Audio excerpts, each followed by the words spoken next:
17 fenomena mistis yang kerap dialami oleh orang-orang yang mengalami kebangkitan spiritual atau sedang mendalami spiritual. Kita sekarang ini hidup di peradaban yang sedang mengalami transisi. Dari peradaban yang semula rasional, kini perlahan berubah ke peradaban yang lebih spiritual atau lebih filosofis. Makanya jangan heran kalau sekarang banyak orang yang jadi suka mendalami filsafat atau spiritual. Meskipun di beberapa agama, hal-hal seperti spiritual atau filsafat itu masih dianggap sesat. Padahal kalau ditelaah lebih dalam lagi, agama sebenarnya dulu dibuat untuk mengakomodir kebutuhan spiritual manusia. Dan spiritual sendiri merupakan inti dari beragam agama yang ada di dunia. Nah, uniknya saat kita mendalami dan menekuni spiritual, akan ada beberapa fenomena tak biasa yang mungkin di kehidupan sebelumnya kita tidak atau jarang mengalaminya. Tapi sekarang, fenomena-fenomena ini menjadi sering terjadi. Ini dinamakan dengan fenomena-fenomena mistis atau fenomena spiritual. Bagi yang belum terbiasa mengalaminya, fenomena-fenomena ini terkesan mengejutkan atau membuat kita sangat penasaran atau sangat excited. Tapi kalau nanti sudah terbiasa, fenomena-fenomena seperti ini akan terasa biasa-biasa saja dalam hidup, tidak perlu disombongkan, dan tidak berarti kita yang mengalaminya lantas menjadi lebih sakti dibandingkan dengan orang lain. Sebenarnya, pada dasarnya, semua manusia itu sudah supernatural. Pada dasarnya, semua manusia bisa mengalami hal-hal mistik. Hanya saja, kita dulu itu tidak menyadarinya. Kita sudah diberi perangkat dalam tubuh yang sama untuk mengalami fenomena-fenomena mistik ini. Kita hanya perlu meluaskan, meningkatkan, dan mempertajam kesadaran kita saja. Sehingga kemampuan-kemampuan supernatural dan fenomena-fenomena mistik ini bisa terjadi. Fenomena mistik ini sebenarnya juga ada banyak, tapi yang biasa terjadi di Nusantara kurang lebih ada 17. Bisa jadi di luar 17 fenomena ini masih ada fenomena-fenomena mistis lainnya yang mungkin tidak terkurasi dalam konten ini. Untuk konten kali ini kita akan fokus dulu pada 17 fenomena mistik yang umum dialami oleh masyarakat Indonesia. Apa saja?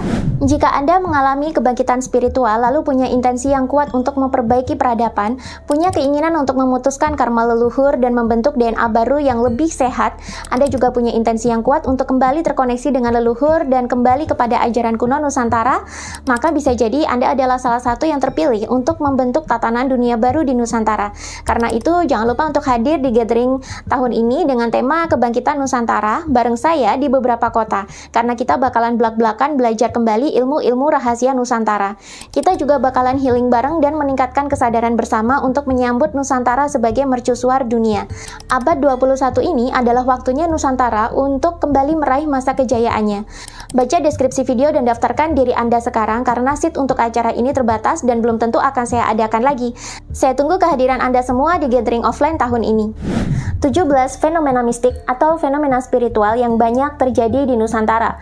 Kalau kalian tidak mengalaminya, bukan berarti kalian gagal dalam proses spiritual. Ini hanyalah fenomena, bukan tujuan utama dari proses spiritual itu sendiri. Yang pertama, penyembuhan atau healing. Ini bisa berarti kalian menyembuhkan diri kalian sendiri atau membantu menyembuhkan orang lain.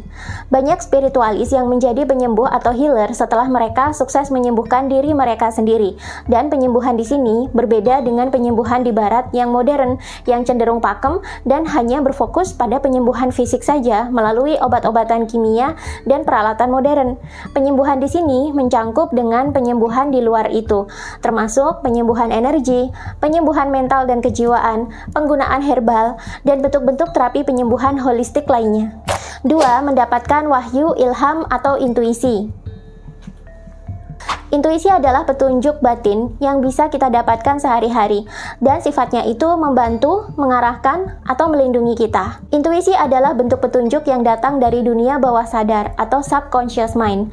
Orang sering mengira kalau intuisi itu datang dari diri kita sendiri dan merupakan hasil pembelajaran kita secara bawah sadar dari banyaknya peristiwa yang sudah kita lewati di masa lalu.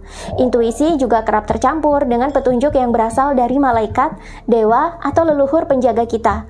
Karena memang intuisi itu sesuatu yang halus. Dalam kondisi yang lebih transenden, manusia juga bisa dikatakan mendapatkan wahyu. Ini adalah bentuk petunjuk atau pengetahuan ilahiyah yang dianggap suci, yang disakralkan dalam agama. Kalau orang Jawa menyebutnya sebagai wangsit. Yang ketiga, melihat hantu atau makhluk gaib. Saat kita menekuni spiritual, maka panca indera dan cakra ajna atau mata ketiga kita ini akan semakin sensitif. Sampai akhirnya kita bisa menangkap getaran atau gelombang yang tak kasat mata yang kemudian diterjemahkan oleh otak menjadi visual sosok-sosok tertentu. Inilah proses manusia mengalami yang namanya penampakan, dan yang tervisualisasikan sebenarnya itu juga tergantung dari data-data yang sudah tertanam di dalam otak kita. Itulah kenapa ada orang yang cuma bisa lihat hantu, cuma bisa lihat leluhur, bahkan bisa melihat malaikat. Dan itulah sebabnya kenapa sosok hantu, malaikat atau dewa itu berbeda-beda tergantung orang yang melihatnya dan tergantung juga budaya atau peradaban di mana orang tersebut hidup. Sebab beda peradaban akan berbeda juga budayanya. Beda budaya, beda juga apa yang disimpan manusia dalam pikiran bawah sadarnya. 4. Mendapatkan petunjuk dari dunia mimpi. Di zaman dulu, mimpi dianggap membawa pesan-pesan tertentu dari dunia spiritual.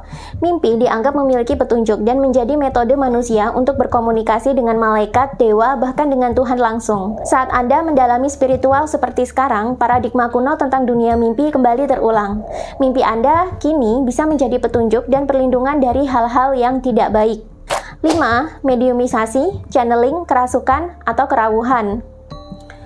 Dalam tradisi Bali, kerasukan disebut juga sebagai kerawuhan, yang artinya ini adalah fenomena datangnya entitas gaib tertentu untuk memasuki tubuh manusia. Beberapa manusia juga sengaja menyiapkan tubuhnya untuk dirasuki. Ini dinamakan dengan mediumisasi atau channeling. Tapi mediumisasi atau channeling tidak melulu harus heboh dan emosional seperti kerasukan pada umumnya. Beberapa fenomena channeling itu bisa sangat lembut dan sangat halus, dan manusia juga tidak kehilangan kesadaran sepenuhnya. 6. Ketitisan leluhur. Dewasa ini sering kita dengar kalau leluhur itu banyak yang menitis ke raga-raga keturunannya di zaman sekarang yang sudah siap secara spiritual. Secara DNA, kita sebenarnya menyimpan DNA leluhur kita masing-masing di dalam diri kita. Saat mendalami spiritual, maka DNA leluhur ini bisa terbuka kembali informasi-informasi genetiknya, yang mana ini mengandung keilmuan, kebijaksanaan, atau bakat dan passion leluhur semasa mereka hidup. Jadinya, kita kayak melahirkan ulang jiwa leluhur terdahulu, tapi dalam tubuh yang kita miliki sekarang. 7. Retrokognisi. Retrokognisi adalah bakat manusia untuk memprediksi atau merekonstruksi ulang kejadian yang pernah terjadi di masa lalu dengan cara mengunjungi kembali lokasi bekas kejadian dan merasakan atau merekonstruksi ulang apa yang ada di sana berdasarkan dari sisa-sisa energi yang ada. 8. Memprediksi masa depan. Ini adalah kebalikan dari retrokognisi. Manusia bisa memprediksi masa depan dengan banyak cara. Yang umum adalah dengan menggunakan data-data yang ada sekarang untuk memprediksi masa depan seperti apa. Tapi ada juga yang menggunakan metode dengan memasuki alam bawah sadar, sehingga dia bisa memprediksi apa yang terjadi di masa depan dengan mengumpulkan data-data yang ada di dalam pikiran bawah sadarnya. Pada dasarnya, pikiran bawah sadar manusia itu tidak terbatas oleh ruang dan waktu, sehingga pikiran bawah sadar manusia juga bisa tembus ke masa lalu dan bisa juga tembus ke masa depan.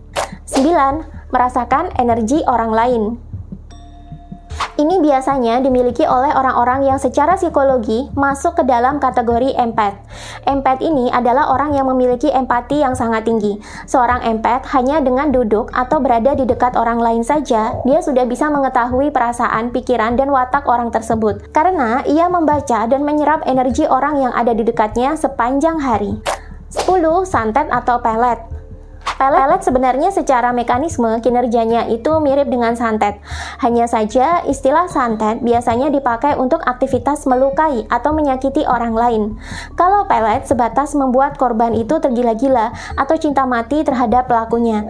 Nah, santet dan pelet dulu dianggap sebagai tahayul. Tapi setelah ditemukan ilmu hipnotis dan mekanika kuantum, santet dan pelet menjadi hal yang bisa dijelaskan secara logika dan menjadi lebih masuk akal. Dan sebenarnya, kalau ditilik dari prinsip mekanika kuantum, fenomena santet dan pelet ini juga bisa terjadi di kehidupan sehari-hari tanpa perlu melibatkan dukun. Ini adalah fenomena ilmiah yang sebenarnya banyak terjadi dalam kehidupan kita sehari-hari, hanya saja kita tidak menyadarinya. 11. Manifestasi menjadi kenyataan atau sabdo dadi.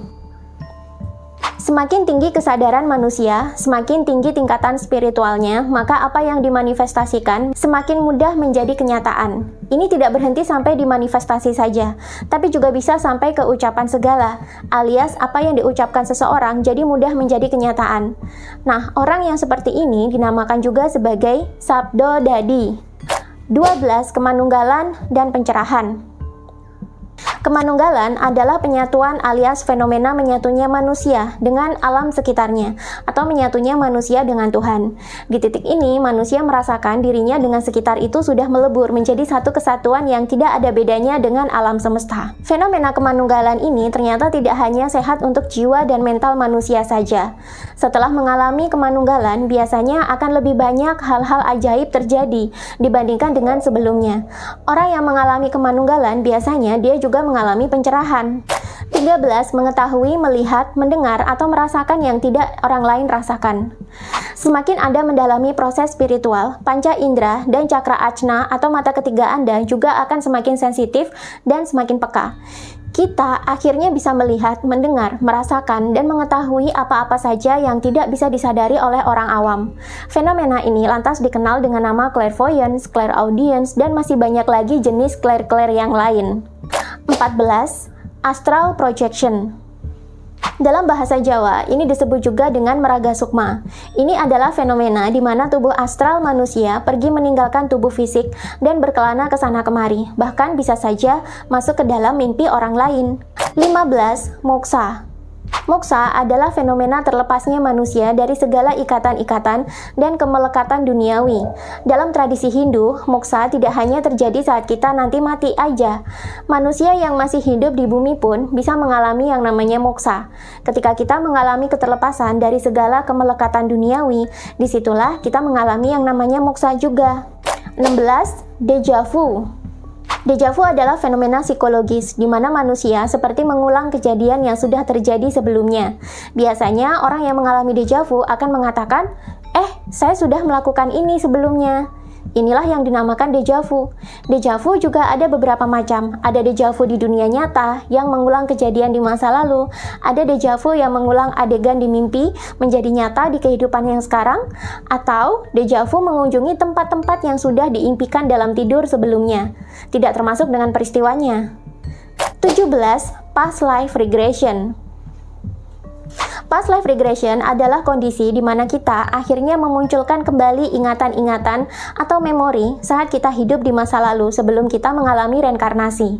Past life regression ini bisa terjadi dalam banyak cara. Bisa terjadi saat kita sedang melakukan meditasi mendalam, saat kita sedang rileks, atau tiba-tiba ada saja peristiwa yang membuat kita mendapatkan informasi tentang apa sih kira-kira past life kita. Mengetahui past life tidak hanya melulu seru dan positif. Kadang setelah past life regression, kita jadi punya PR untuk menyembuhkan trauma-trauma past life yang masih ada atau menuntaskan karma-karma yang sudah ada sejak kita hidup di masa lalu. Nah, kalau ditelaah, sebenarnya banyak sekali fenomena-fenomena mistik ini ternyata melibatkan kinerja dari pikiran bawah sadar dan dunia nirmateri atau dunia gelombang dalam mekanika kuantum. Pikiran bawah sadar sendiri bisa dikatakan adalah perangkat tubuh yang banyak menjadi sumber dari fenomena-fenomena mistik. Otak sebagai penghasil pikiran itu adalah materinya, tapi pikiran adalah nirmaterinya. Pikiran bawah sadar juga ternyata merupakan gudangnya kemampuan supernatural atau kemampuan psikis manusia. Kalau kita bisa memanfaatkannya, maka fenomena-fenomena mistis tersebut bisa sangat berguna bagi kehidupan kita sehari-hari. Bagaimana caranya? Kita akan bahas di konten berikutnya. Tapi kalau kalian penasaran banget dengan caranya, coba sih komen di bawah. Jika Anda mengalami kebangkitan spiritual lalu punya intensi yang kuat untuk memperbaiki peradaban, punya keinginan untuk memutuskan karma leluhur dan membentuk DNA baru yang lebih sehat, Anda juga punya intensi yang kuat untuk kembali terkoneksi dengan leluhur dan kembali kepada ajaran kuno Nusantara, maka bisa jadi Anda adalah salah satu yang terpilih untuk membentuk tatanan dunia baru di Nusantara. Karena itu, jangan lupa untuk hadir di gathering tahun ini dengan tema Kebangkitan Nusantara bareng saya di beberapa kota, karena kita bakalan blak-blakan belajar kembali ilmu-ilmu rahasia Nusantara. Kita juga bakalan healing bareng dan meningkatkan kesadaran bersama untuk menyambut Nusantara sebagai mercusuar dunia. Abad 21 ini adalah waktunya Nusantara untuk kembali meraih masa kejayaannya. Baca deskripsi video dan daftarkan diri Anda sekarang karena seat untuk acara ini terbatas dan belum tentu akan saya adakan lagi. Saya tunggu kehadiran Anda semua di Gathering Offline tahun ini.